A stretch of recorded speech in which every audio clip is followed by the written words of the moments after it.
And that is the definition in the verse number 8. وَمِنَ النَّاسِ مَن يَقُولُ آمَنَّا بِاللَّهِ وَبِالْيَوْمِ الْآخِرِ وَمَا هُم بِمُؤْمِنِينَ. And among men are those who say we believe in Allah and in the last day, and they are not believers. And they are not believers. Allah said they are not believers. They are disbelievers. But they say they are believers. So they are what? Munafiq, hypocrites. Inside is different, but in the words is different. Some people are hypocrites with talking different, doing different. Same people don't do evil, but they themselves do evil. Like we can see in today, in Israel, they keep on talking to do good, but they keep on doing evil. So that is the example. What Allah said next, يُخَادِعُونَ اللَّهَ وَالَّذِينَ آمَنُوا وَمَا يَخْدَعُونَ إِلَّا أَنفُسَهُمْ وَمَا يَشْعُرُونَ. They deceive Allah and those who are believers, but they deceive not but except their own selves. Why? Because they are bringing themselves to hellfire. Because of their disbelieving, because of their mockery, because of their hypocrisy.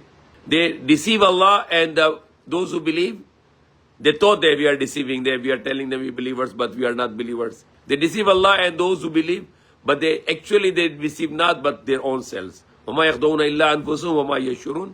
And they perceive not, they understand not. And the last verse for tonight, فِي قُلُوبِ مَرَضٌ فَزَادُهُمُ اللَّهُ مَرَضًا. In their heart is a disease. What kind of disease? Disease of nifaq, disease of hypocrisy. In their heart is a disease, فِي قُلُوبِ مَرَضٌ فَزَادُهُمُ اللَّهُ مَرَضًا. Then Allah increase their disease for them. And for them will be the painful punishment because of their rejection of truth. Yukadibun means to saying lie to the beliefs in one God, to saying the belief as a lie.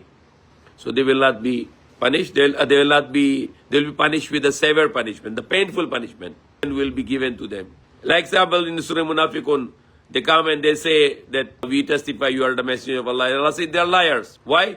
Because they are liars, because they are not saying it with their heart. They are saying with the words only. So when you are saying something with your words, but your heart is not testifying that, you are a kind of hypocrite and you are a liar. Because you are not saying it from your heart, just from your face only. You are showing your face that I'm like this, but your heart is a different. So try to always watch your heart. What is in your heart should be in your words, and what is in your word, it should be in your action. Then you will be away from the hypocrisy. You will not be a hypocrite. I'll repeat again. What is in your heart, it should be in your words, and what is in your words, it should be in your actions. Then you are free from hypocrisy. And whatever is your action, it becomes your habits, and your habits becomes your character. And then if you want to, if your character is good, then you will go to paradise. If your character is bad, you will go to hellfire. Don't be hypocrite. And how to identify the hypocrite? Because it's internal, we cannot identify. We have no machine to check in the hearts. But Prophet ﷺ told us the 5 signs. The munafiq, whenever he speaks the lie. Whenever he promises, he breaks his promise. And whenever you trust him, he betrays you. He is always not honest. And the number 4, in the different hadiths, the hypocrite, when he is angry, he say bad words. And number 5, he swears a lot. Wallahi, wallahi, because nobody believes him. So you have to keep on swearing to believe people in him. So don't have those signs. Always to be truthful, always to be honor of the word, and always to be honest. And don't speak the bad words when you're angry, rather to be patient. And no need to swear too much, rather make people should trust you that you are not a liar.